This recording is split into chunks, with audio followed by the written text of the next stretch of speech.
Hello, my name is Dr. Carl Candlepot, and this is the orientation film for the Lost series of videos here on this channel.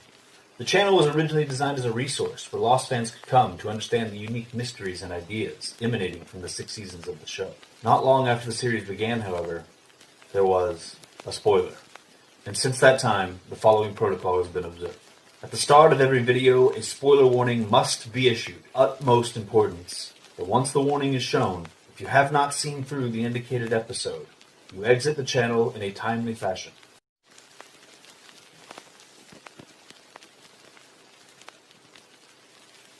Namaste, and good luck.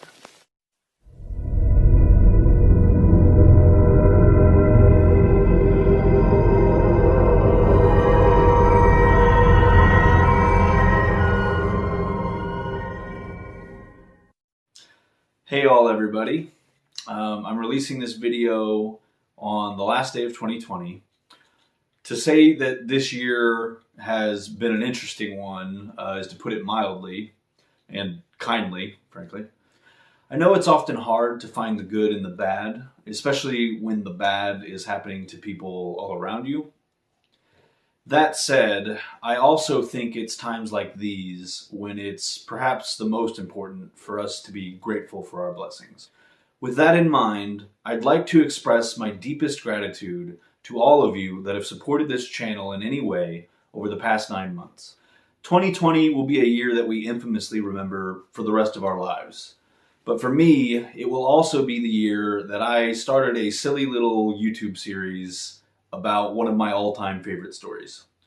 Silly though it may be, I have never so thoroughly enjoyed working on something the way I have these videos. And the response from you guys has been more than I could have ever hoped for, and it has truly meant the world to me. So from the bottom of my heart, thank you all so very much. As we begin 2021, I'm happy to say that there's still so much more to come. As you may notice in today's installment, even after 9 episodes, it's still really hard for me to talk about any one aspect of Lost without going into 10 other tangents.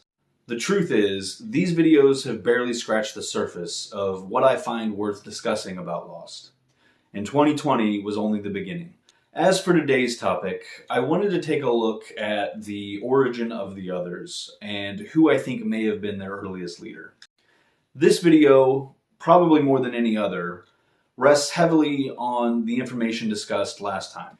So if you haven't seen Getting Lost number 8 already, I recommend you check that out first by clicking right up here.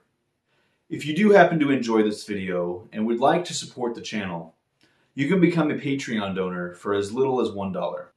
Or you can support it for free by simply liking, subscribing, and/or sharing this video. If you know other Lost fans that might enjoy this channel, please do share it with them. As always, if you have any thoughts about this video, be it questions or alternate theories, or if you have a suggestion for a topic you'd like to see a video on, please do comment those things below. But for now, let's get lost.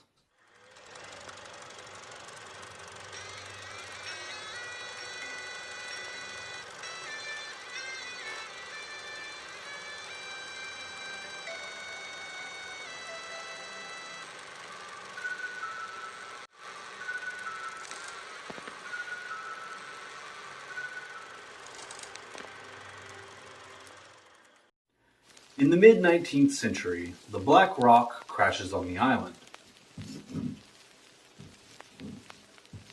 Ricardo Alpert seems to have been the sole survivor. Soon after, he is appointed as an intermediary between Jacob and the people brought to the island. At this point, there are only 3 individuals living on the island: Jacob, Richard, and the man in black. We can safely assume this based on this line from Jacob. Before you built my ship, there were others? Yes, many. What happened to them? They're all dead. The next time we see the island chronologically is in 1954. This is when we see the earliest incarnation of the group we know as the Others, or the Natives, or the Hostiles. Somewhere in the past 80-ish years, Richard has accumulated an entire community. They even have an unseen leader. A month ago, we found 18 members of an army battalion right here in our jungle. They're setting up this camp. We gave them the opportunity to leave the island peacefully. They weren't willing to do that, so I was forced to kill them. All of them. Forced? By whom? You answer to someone, don't you? You follow a chain of command, right? Yeah. Yeah, well, so do I.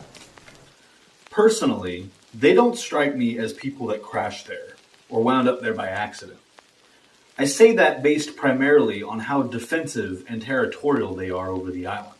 That said, I suppose this could possibly be due to them having been there for a generation or two, since whatever original crash or crashes brought their ancestors to the island. Except, there's just one issue I have with accepting this explanation. Surely teenagers, such as Widmore, Ellie, and the young man referred to as Cunningham, would all have roughly the same accents if they had spent their whole lives in such a small community.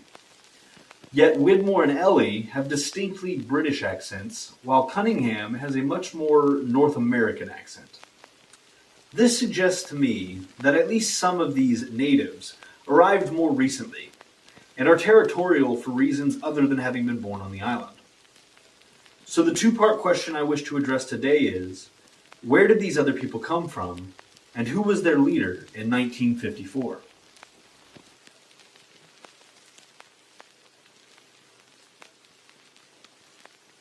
Let's start by going through the timeline and reviewing what we know for certain, starting with the Black Rock.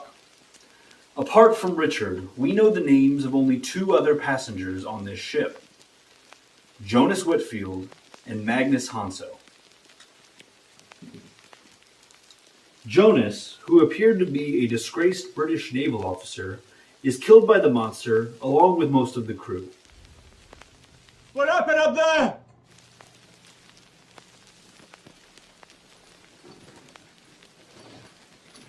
I said report!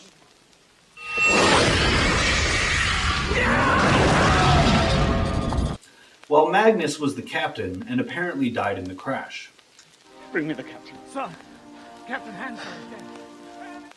Now we know that Captain Hanso was the great-grandfather of Danish industrialist and munitions magnate Alvar Hanso.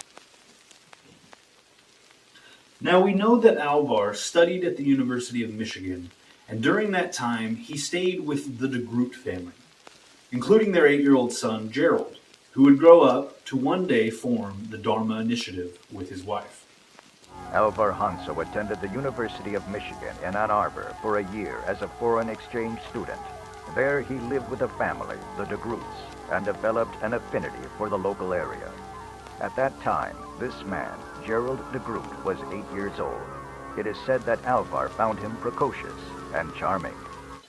We also know that Alvar made a significant amount of money selling weapons during World War II. A Danish World War II munitions profiteer, Alvar Hanso provided weapons and ammunition during the war to various resistance movements around Europe, earning him a large fortune. And then afterwards was the leading purveyor of high-technology armaments for NATO. After the war, Alvar Hanso became the leading purveyor of high-technology armaments to NATO.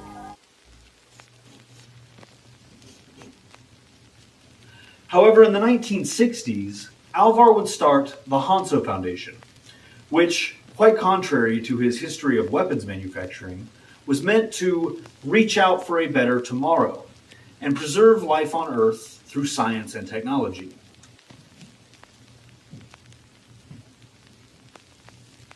This brings us to 1962, just after the Cuban Missile Crisis. As discussed more fully in this channel's By the Numbers video, it was at this point that the United Nations Security Council secretly commissioned Italian mathematician Enzo Valenzetti to come up with an equation to predict how close humanity was to wiping itself out. He does as they ask, taking into account key environmental and human factors, and the result is disturbing. So much so that the UN Security Council buries it. Yet somehow, Alvar finds out about it. perhaps through UN contacts he made from his work for NATO. He then seems to have told his old friend Gerald de Groot about it, because shortly thereafter, Gerald and his wife Karen formed the Dharma Initiative, with the express goal of changing even just one of these 6 numerical values, thus altering humanity's projected doom. Funded by Alvar, the initiative needed a place to do their experiments, ideally with virtually no outside interference. Even better, a place where things are possible that aren't anywhere else. Someone suggests the island, and a mathematician, perhaps Horace Goodspeed or Valenzetti himself, theorizes how to find it. A very clever fellow built this pendulum. This fellow presumed, and correctly as it turned out, that the island was always moving. This man and his team created a series of equations which tell us with a high degree of probability where it is going to be at a certain point in time. The lamppost is built, and the island's location is found. And then, Dharma arrives on the island in the early 1970s. For reasons that aren't entirely clear, the natives of the island are extremely hostile toward these outsiders. While this was perfectly understandable when soldiers brought a hydrogen bomb to their island, it does seem a bit more curious to me why the dynamic between the natives and the group of people wanting to save the world was so immediately antagonistic. Anyways, for approximately the first couple years, there are skirmishes between the two groups. That is, until August 15th, 1973, when a fragile truce is agreed upon. I think this is far enough in our timeline to go back and start filling in the gaps.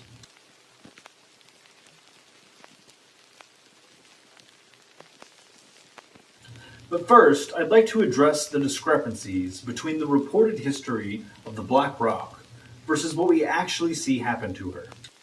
In the Season 4 episode, The Constant, an auctioneer introduces the ledger of the Black Rock's first mate.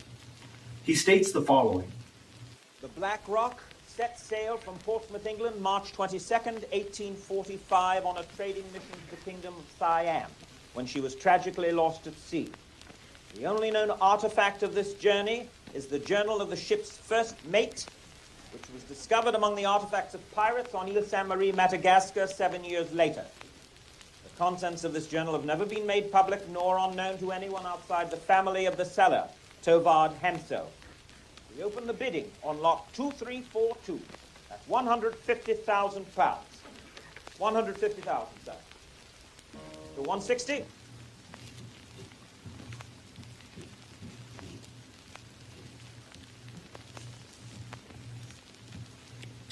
Now this is curious because we know the Black Rock was actually still active for about another 23 years after it was believed to have been lost at sea, and approximately 16 years after the ledger was reportedly discovered. Yet, based on Charles Widmore's interest in acquiring the journal, as well as the Hanso family's ongoing connection to the island, I think it's reasonable to conclude this ledger contained some amount of information regarding the island. So what exactly do I think happened here? Well, I think March 22nd, 1845 was indeed the Black Rock's last official launch from Portsmouth.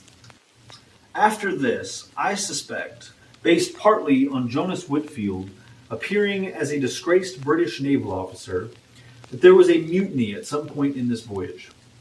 And from that point on, the Black Rock was used for unofficial and or illegal endeavors such as piracy and, as we know, eventually slavery. Then I believe the ledger arrived on the island with the Black Rock. I think after the events we see depicted in the episode Ab Eterno, Richard was tasked by Jacob with delivering the ledger back to the Hanso family. I think Jacob wanted this done because he knew it would one day lead more people to the island. So I submit that Richard turned the wheel in order to leave the island. But as we know, when a person comes out at the exit is seemingly unpredictable, which is why I believe he may have arrived closer to 1852. I think Richard eventually made his way to the Hanso family and delivered the journal to them, claiming it had been discovered in Madagascar among the artifacts of pirates. Of course, he may have also arrived much later than 1852, and for whatever reason simply claimed that's when it was discovered. Regardless, the ledger was then passed down the Hanso family through the generations.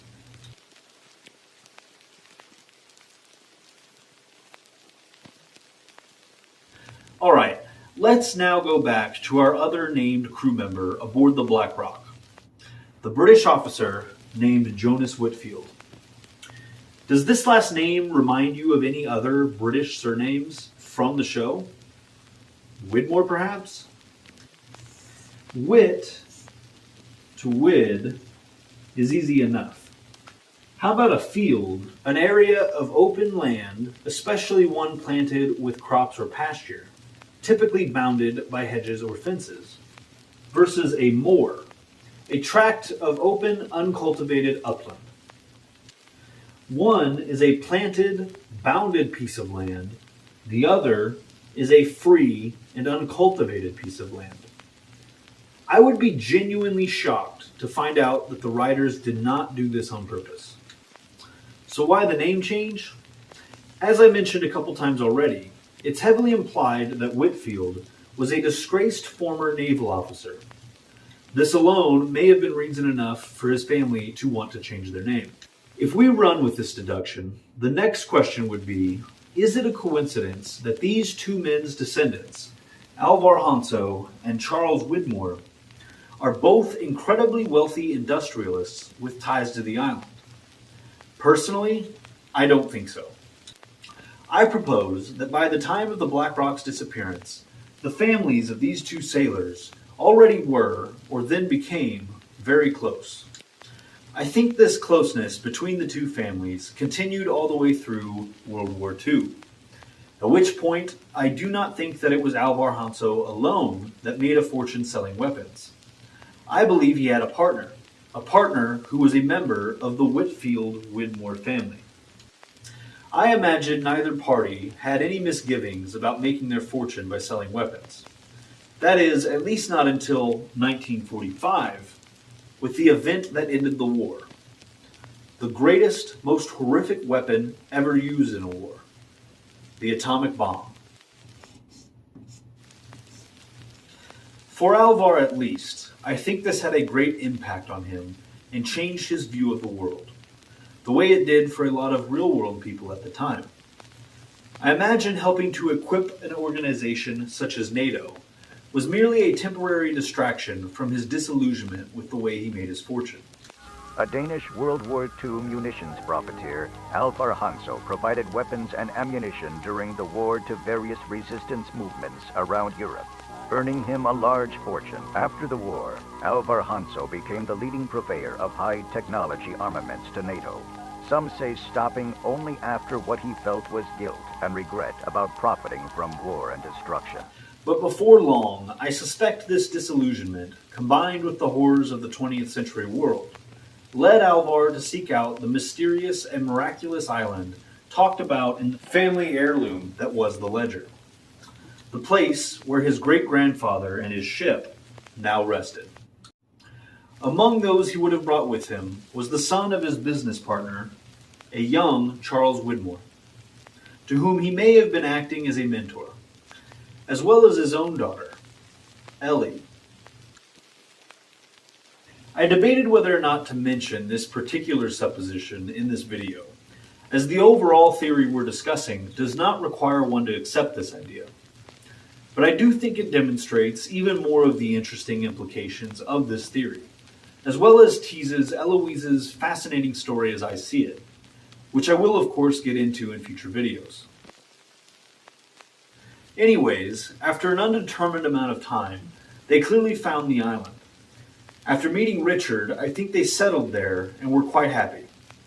And I think after leading his group to the island, Alvar continued to lead them on it as well. Then, in 1954, came the U.S. Army and their hydrogen bomb. The horrors of the outside world, the very same horrors they had fled, had arrived and invaded their new paradise. I think Alvar was furious, and after a brief conflict, I believe he ordered the execution of these soldiers. As discussed in the previous installment, I believe once the immediate issue of containing Jughead was resolved, these executions resulted in Alvar's banishment and his eventual replacement by his daughter. Once exiled, I think Alvar returned to his company, which had been under the care of his partner, Charles's father. I imagine returning after a years-long absence, without this man's son, caused considerable tension between the pair, resulting in Alvar agreeing to leave the company by accepting a buyout. It is at this point that the company would have become Widmore Industries. Shortly thereafter, Alvar vowed to use his considerable resources in pursuit of peace instead of profiting from war, which is when he founded the Hanso Foundation. Then, a short time later, when the Valenzetti equation was discovered and the Dharma Initiative formed, I think he saw it as a real chance to save the world and redeem himself. And when the initiative needed somewhere to do their work, he knew the perfect place. The problem, I imagine, was that when the natives discovered these new people settling their island were in fact sent by the man they had exiled, they were even more upset than they otherwise would have been, regardless of Dharma's motivation. And in 1973, when the truce was agreed upon, I think Alvar not being on the island himself was an unspoken part of said truce.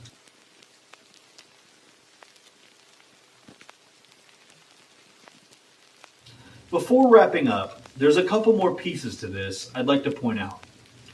One of the first things, if not the very first thing, that Dharma does upon arriving on the island is build their barracks directly above where Jughead now rests. I'll take you to the barn. There's just one small issue, however. We secured it over 20 years ago underground, but since that time, it appears that someone's built an entire village over it. The Dharma Initiative? And in the process of doing so, they built one of these houses around the chamber that summons the smoke monster.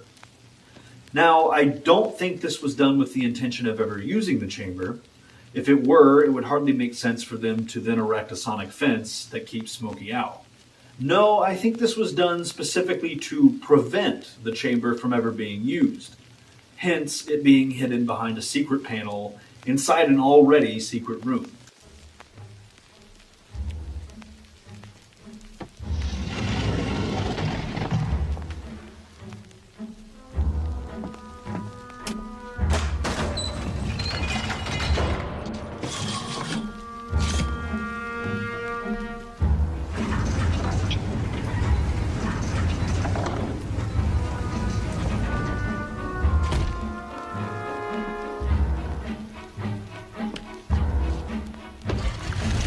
And who do I think this house was intended for when it was built?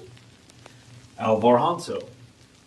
That is, until peace with the hostiles required him to leave the island, at which point we know that Horace Goodspeed, the on-island leader of the initiative, lived there instead. How the hell are we going to get out of here?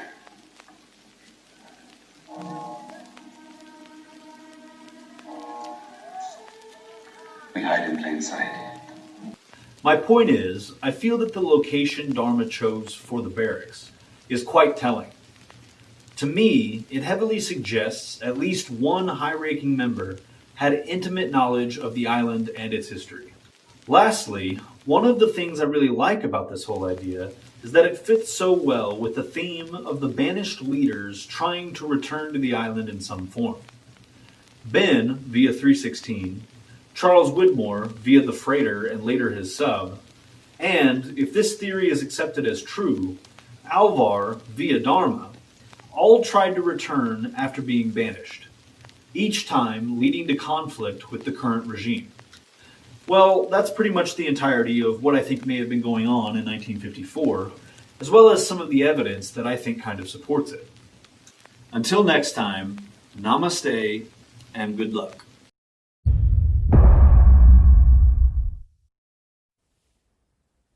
Oh, hello there. If you're like me, you can't get enough of Lost. So if you'd like to be notified when more videos like this one arrive, just click right up here to subscribe. In the meantime, if you'd like to check out other videos like this one, just click right up here. Or, if you'd like to check out a fun talk show filmed in an abandoned Dharma broadcast station, just click right over here. And as always, remember that this channel is like the island. It wants you to come back.